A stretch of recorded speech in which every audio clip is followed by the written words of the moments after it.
E aqui uma pessoa está perguntando por que este centro espiritual foi construído perto de uma estrada federal tão movimentada e uma das mais frequentadas do país.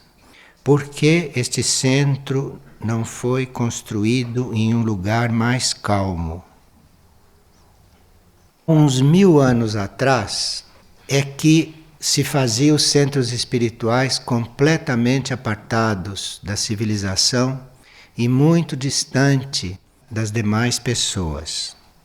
E isto perdurou, mas depois isto mudou, porque a humanidade de superfície foi se desenvolvendo espiritualmente, então não havia mais necessidade de apartar tanto aqueles que queriam fazer um caminho mais estrito, mais rigoroso. Porque isto hoje não é uma necessidade só de alguns, como era antigamente. Mas hoje isto é uma necessidade de muitos.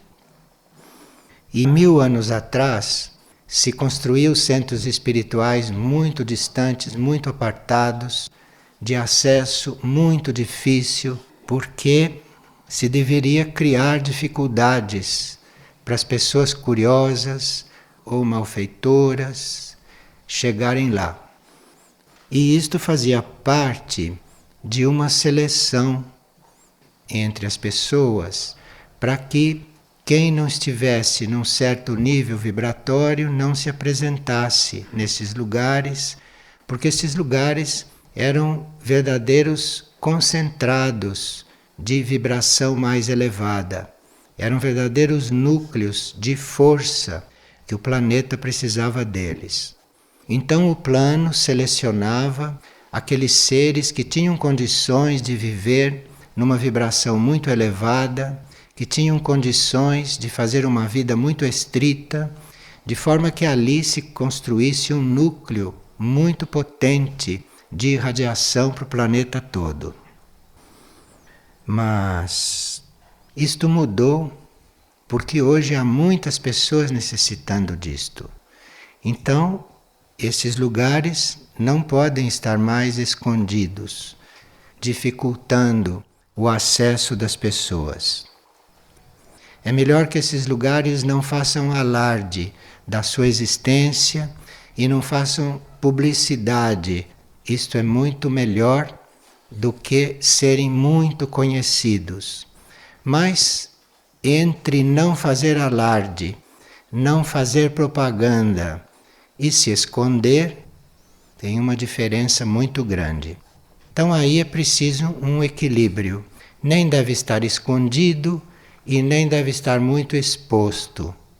Mas esse muito exposto é mais no sentido de nós não expormos o trabalho, de nós não abusarmos da proteção que o trabalho deve ter e de mantermos tudo numa discreta existência.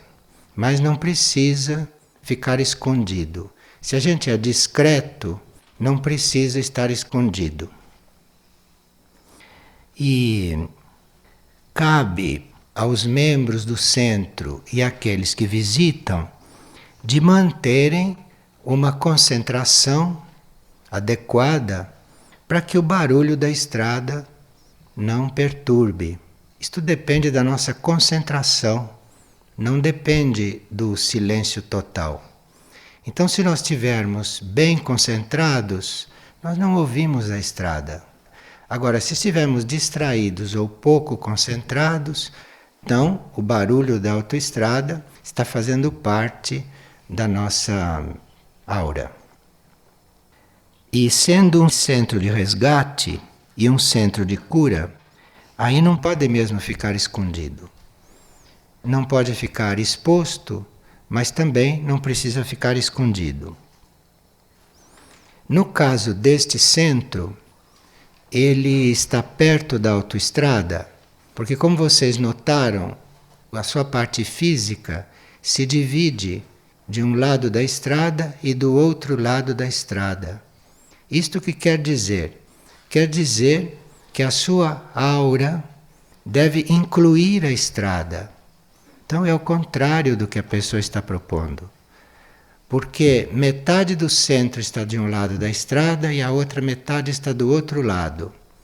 E aqueles que compõem o centro e a hierarquia do centro interna está com a tarefa de aumentar tanto essas duas auras de forma que inclua a estrada e que a estrada fique dentro da aura.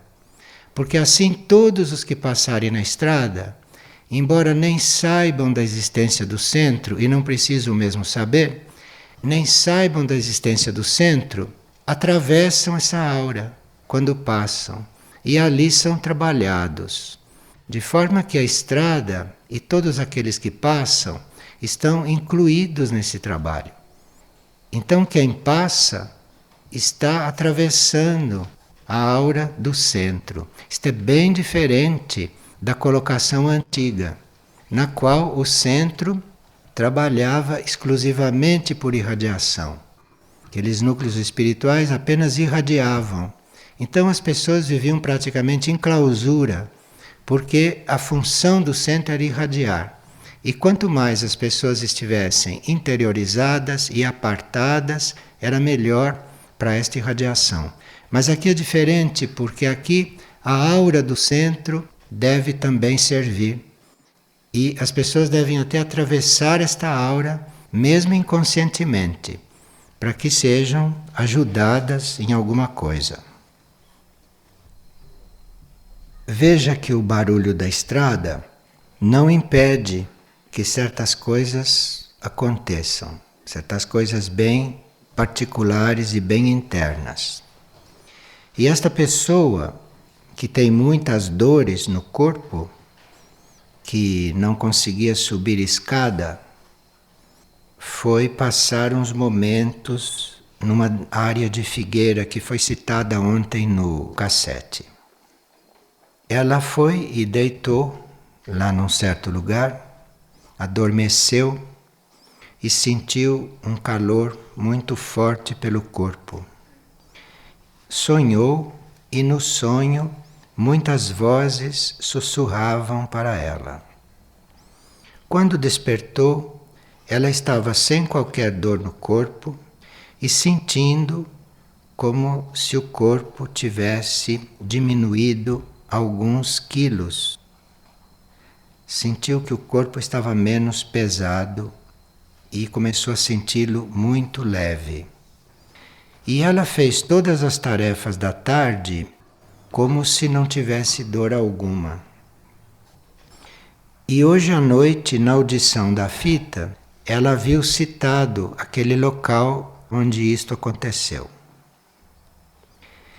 E ela diz que sente uma vontade muito forte de agradecer, mas não sei se faço com palavras ou com silêncio. Mas quero que as hierarquias saibam que eu sou muito grata por ter sido tão bem cuidada. Veja, este é um local onde ela estava e se ouve permanentemente o rumor da estrada. Aqui uma pessoa teve uma experiência que a deixou um pouco assustada. Ela fechava os olhos e via o seguinte: 3 corpos cambaleantes que faziam movimentos desalinhados. E isto era mais evidente da cintura para cima. E ela ficou uns dias vendo isto. Ela fechava os olhos e via esses 3 corpos oscilando da cintura para cima. Claro que eram os 3 corpos dela, eram símbolos dos 3 corpos dela: o etérico físico, o astral e o mental, mostrando para ela que esses corpos tinham que se alinhar, que esses corpos não têm que ficar oscilando assim um do lado do outro, mas esses corpos têm que ficar alinhados, o físico etérico com o astral e o mental, uma linha só. E quando ela via esta cena, ela se lembrou que tinham ofertado para ela um livro, um certo livro, E ela, naquele momento, se lembrou do título do livro. Então veja, nós passamos pela experiência e ao mesmo tempo somos ajudados a saber como sair daquilo. Porque neste momento em que ela vê os corpos oscilando, neste momento ela vai se recordar que um dia disseram para ela ler um certo livro. Veja como isto tudo é guiado e preciso. O livro se chamava O Marte do Gólgota, Tradições do Oriente, com gravuras. Quer dizer, disseram isto tudo para ela. Só faltava ela ir buscar o livro e depois não precisar mais dele. O alinhamento nós podemos fazer através da leitura também. Pessoas dizem, mas como que eu vou fazer isso? Eu não sei alinhar os meus corpos, não sei fazer esse trabalho. Seus corpos vão se alinhando, dependendo do que você faz. Então, se você pega um livro e se a sua mente se concentra naquilo, e se aquele livro coloca a sua mente num ponto elevado, você aí começa um alinhamento. Porque a mente fica naquele ponto elevado, concentrada ali, aquilo chama o astral para lá. O astral, que é um outro nível, que está abaixo, e que eventualmente não está participando daquilo, mas a concentração da mente puxa o astral, atrai o astral. E o astral, sendo reunido e atraído pela mente que está ali, naquele assunto, o astral é atraído e aquilo então começa a permear o astral também. E aí começa a permear o astral está dentro do etérico. Então aquela harmonia do astral começa a passar para o etérico. E aquilo chega no plano físico da pessoa. Então se vê que às vezes uma pessoa está muito entretida, muito concentrada com uma leitura, e de repente ela toma uma posição enquanto está lendo que ela normalmente não toma. Vocês podem notar pessoas que sentam nas cadeiras de determinadas formas. E essas pessoas, se estão lendo, de repente elas mudam a maneira de sentar, elas estão sentadas diferentes. Quer dizer, o modo de sentar delas está usufruindo desse alinhamento, daquela organização que está acontecendo na mente dela, que passa para o astral, passa para o etérico e chega no físico. E a pessoa, enquanto está lendo, enquanto está naquilo, ela está com uma atitude diferente no físico. E isto se é frequente, não se o indivíduo persiste nesses trabalhos de alinhamento, isto é, se ele persiste em estar atento com a mente em alguma coisa elevada, então isto é uma coisa que vai se instalando na pessoa, vai se instalando no indivíduo e depois ele naturalmente já está alinhado, naturalmente ele já está equilibrado, naturalmente ele está até com uma posição do corpo físico que vai ajudar o próprio corpo na sua saúde, no seu equilíbrio, na sua harmonia. Há pessoas que não estão muito habituadas a fazer esses trabalhos, nem pensaram nisso, e têm muita necessidade. E às vezes tem certos livros romanceados, que as pessoas acham muito interessantes, mas que têm essa possibilidade de fazer esse trabalho. Aqui esta pessoa ofereceram para ela o Marte do Gólgota. E existem tantos livros que a hierarquia inspira e que servem para estas coisas. A maioria de vocês já deve ter ouvido falar em Harpas Eternas, não ouviram? Harpas Eternas é um livro bastante conhecido. É um livro astral, um romance espiritual, uma coisa toda romanceada da vida de Jesus. Mas aquilo tem a possibilidade de colocar a pessoa num certo alinhamento. Porque são tantos instrumentos e cada um de nós encontra o seu instrumento para fazer isto. Tem pessoas que dizem, eu não posso fazer isso porque esses livros aqui são muito difíceis. Não sei, são muito difíceis para uns, mas não são difíceis para outros. Eu não consigo me concentrar neste livro, eu não alcanço. Outros alcançam, mas você faz o mesmo trabalho com outros livros. Pegue Harpas Eternas, faz o trabalho com aquilo. E consegue um certo alinhamento. E depois de conseguido um certo alinhamento, conseguido uma certa postura, um certo equilíbrio nos corpos, aí depois vêm outras etapas. Esses livros romanceados podem ser uma porta de entrada para muitas pessoas. E depois que estão já mais alinhadas, vão para outras coisas. Uma vez uma pessoa tinha lido um livro que era uma biografia do apóstolo Lucas, um romance. E ela disse, olha, este livro fez tão bem que eu gostaria de dar a você. Eu peguei o livro, li o livro, para ver mesmo, avaliar, ver como é que...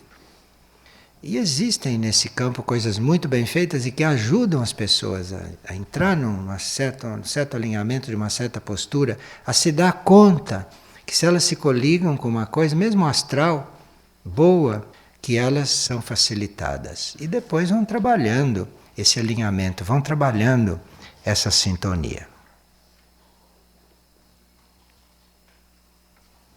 Um livro que aqui foi feito para fazer esse trabalho, num certo sentido, é A Morada dos Elísios. Tem a ver um pouco com essas coisas que se está falando.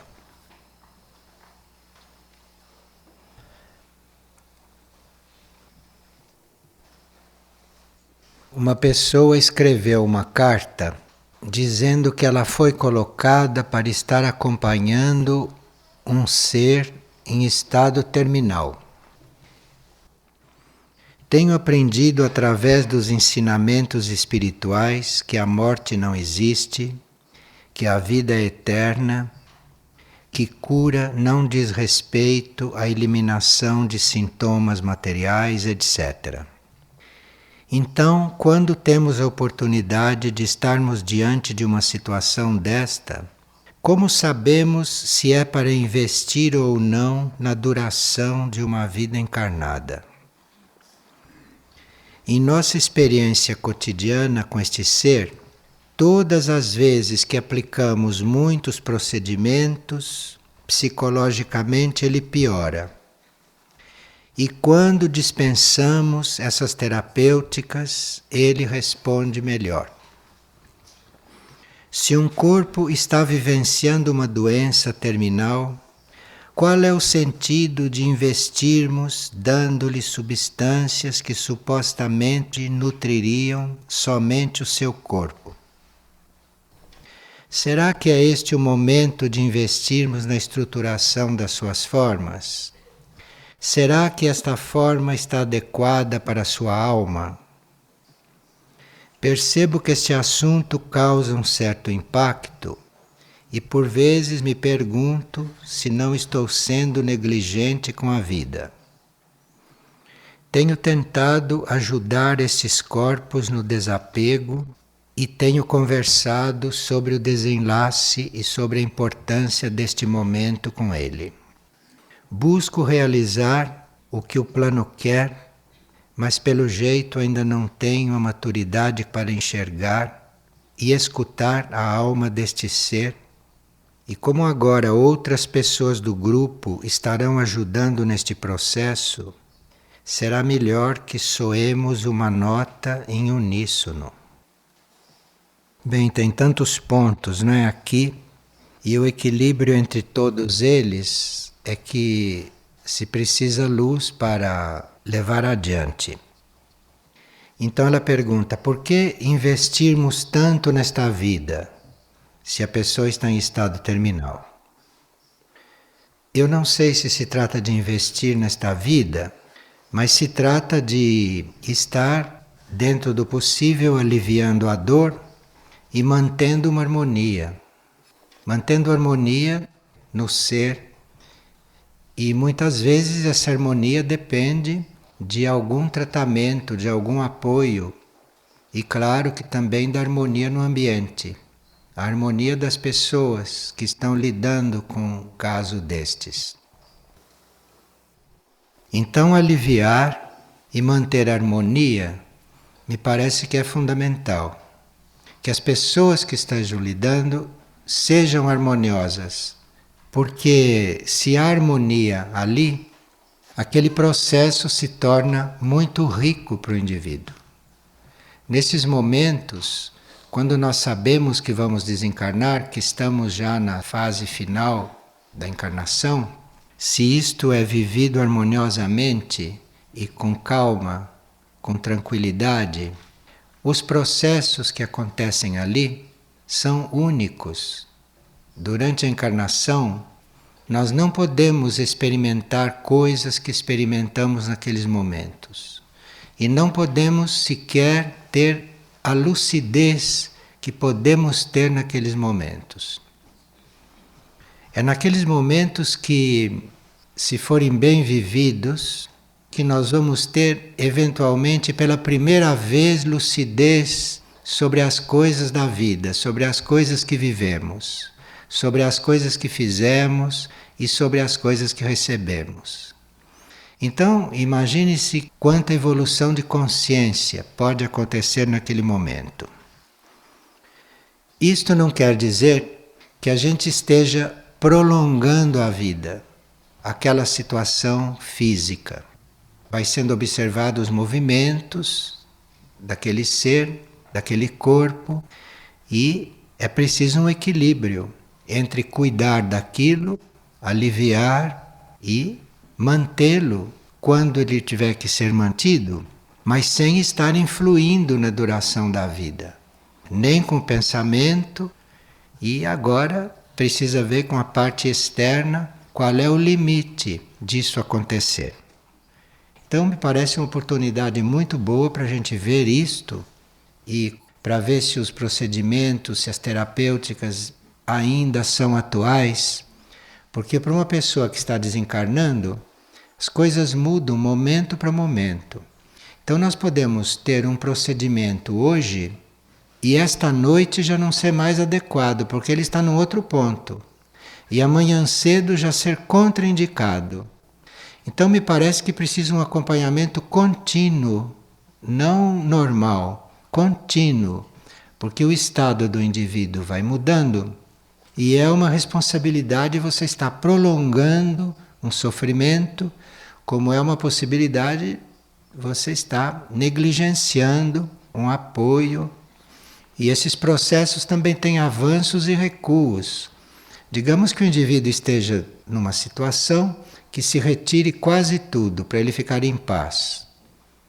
Então isto quer dizer que ele se recolheu um pouco mais, que ele está fazendo a sua experiência interior, que ele está às vezes até mais do outro lado do que aqui, fazendo as suas revisões, mas que depois ele volte. Pode acontecer. Depois ele volte para ficar mais um pouco aqui. Então, o nosso tratamento também tem que acompanhar esse ir e voltar. O tratamento tem que acompanhar isto. Tem que dar tanto a ajuda, o apoio, quando ele está mais do lado de lá, isto é, solicitá-lo o menos possível para cá, mas quando ele volta, aqui ele tem que receber um apoio necessário para ele estar bem, ou para ele estar da melhor forma enquanto está aqui. Parece que aqui não há nenhuma intenção nem de retê-lo e nem de impulsioná-lo para o outro lado. Existe uma situação correta, neutra, e nós todos estamos querendo saber como fazer de melhor, para que se acompanhe essas determinadas fases. Pois não. E no caso da pessoa que ela está completamente inconsciente, mais inconsciente do que... É preciso cuidado, sabe? Porque às vezes a pessoa parece que está inconsciente, mas não está. Ela está inconsciente clinicamente. Então chega o médico e diz, ela está inconsciente. Clinicamente ela está inconsciente, mas às vezes não está. Às vezes ela está inconsciente, mas está vendo mais do que nós. Porque a consciência da pessoa vai ficando lúcida no plano astral, e no plano astral ela vê mais do que nós. Então, aqui ela está inconsciente, mas no plano astral ela está vendo tudo o que não via. No plano astral ela pode estar até percebendo com que intenção você está tratando dela. Fisicamente, pode ser que não esteja tão sensível, mas astralmente ela está vendo mais, está percebendo mais. Então é preciso ter isso presente. Não é porque a pessoa perdeu a consciência que você vai deixar de cuidá-la, porque ela está mais consciente do que antes, num certo plano. Então precisa ver isto. E também não se sabe se a pessoa volta para a consciência física de repente. E quando ela volta para a consciência física, seria bom que ela se desse conta do que está se passando ali, que seja positivo. E nesses momentos, até o ser interior, a alma, pode ficar muito mais coligado com o que se passa. Muitas vezes o eu superior, a alma, começa a se comunicar, começa a se expressar e nos dá muitas lições. Uma vez uma pessoa foi dada como inconsciente, terminal, estava já. Então, em volta do leito, a família reunida começou aquele processo que todo mundo conhece, né? Conversas a respeito, como se a pessoa não estivesse ouvindo nada, porque a pessoa estava praticamente desencarnada. Então foi tal o burburinho em volta, foi tal os inconvenientes que aconteciam em volta, que a pessoa que estava praticamente morta ergueu o braço e acendeu a lâmpada de cabeceira para mostrá-los que ela ainda estava viva. Acendeu a lâmpada, voltou e continuou morta.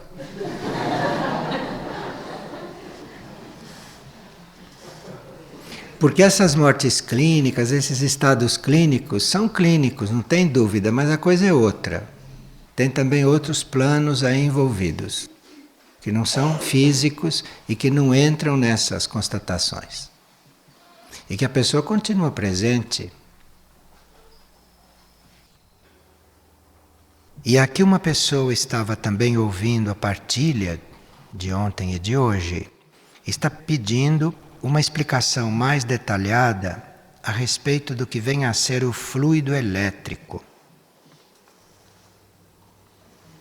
Nós podemos considerar o fluido elétrico segundo o nível em que estamos tratando dele. Por exemplo, nós podemos chamar de fluido elétrico aquilo que é uma expressão do cosmos. O fluido elétrico do cosmos cria as formas, anima as formas. Então estamos usando o fluido elétrico para o que vem do cosmos. Mas também podemos considerar fluido elétrico a irradiação do nosso centro cardíaco, a irradiação do nosso eu superior, da nossa alma. Então são palavras, são termos que significam uma coisa segundo o nível com que nós estamos relacionados. Então, fluido elétrico pode ser você tomar um choque aqui nesta lâmpada. Mas fluido elétrico pode ser também uma irradiação que esteja vindo da sua alma, do seu ser interno. Então, claro que é uma eletricidade outra, não é uma eletricidade material como esta. É uma eletricidade mais sutil. E se é o fluido elétrico do cosmos, então é uma eletricidade mais sutil ainda. E a diferença de sutileza é muito importante, porque quanto mais sutil é a eletricidade e quanto mais sutil é a energia, mais criativa, mais curadora, mais criadora. Então, se trata da eletricidade cósmica, isto manifesta todas as atividades, ou isto interrompe todas as atividades. E se trata da eletricidade material, isto ilumina esta sala enquanto o interruptor está ligado, mas deixa de iluminar quando nós desligamos o interruptor. Então são níveis de coisas que têm funções diferentes, segundo o plano onde vão atuar.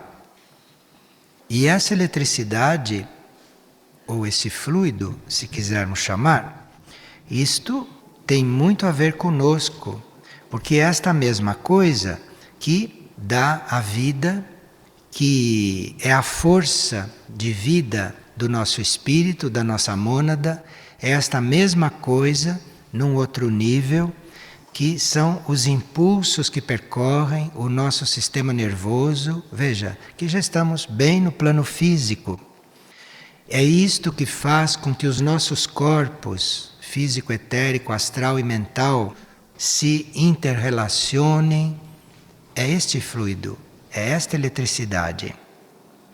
E isto também é a matéria-prima, isto é aquilo que faz com que aconteça toda a comunicação no universo. A comunicação através desses núcleos que nós chamamos de espelhos. Então, esta eletricidade ou este fluido elétrico, isto está presente em qualquer nível e em qualquer coisa. E segundo onde está a nossa mente, segundo onde está a nossa consciência, nós recebemos esta eletricidade numa determinada voltagem. Então, se a sua mente ou se a sua consciência está num ponto, num nível bem elevado, num assunto bem elevado, em uma preocupação bem alta, então esta eletricidade estará criando, o seu destino estará criando uma atividade para você de uma qualidade proporcional àquilo que você está aspirando. Ou, se você está com atenção em outras coisas, esta mesma eletricidade pode te dar um choque. Esta mesma eletricidade pode te mandar uma prova dura. Enfim, nós estamos vendo isto como um poder muito grande e também onipresente. Muitas vezes, esta eletricidade ou esta ação, este fluido, muitas vezes nós não distinguimos bem se ele vem do cosmos, ou se ele vem da alma, ou se ele vem de algo externo, como por exemplo a hierarquia. Pode também usar isto no trato conosco. Esta eletricidade, este fluido, esta irradiação.